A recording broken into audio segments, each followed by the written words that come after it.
Hi hello నమస్తే అండి. ఈరోజు వచ్చేసి దోశ ఉల్లి కారం చేస్తున్నాను. సింపుల్గా ఉంటుంది, చాలా బాగుంటుందండి.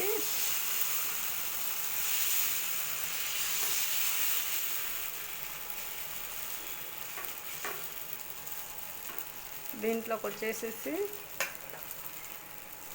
కొంచెం చేసి పెట్టిన కారం ఇది. దీంట్లో ఉల్లిపాయ, జీలకర్ర, ఉప్పు వేసి కలిపి మిక్సీ పట్టానండి.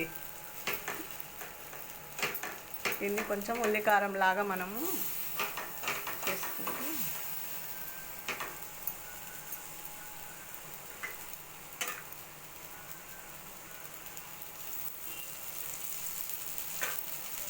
లైట్గా దీంట్లో అలాగే ఆనియన్స్ వేసాను.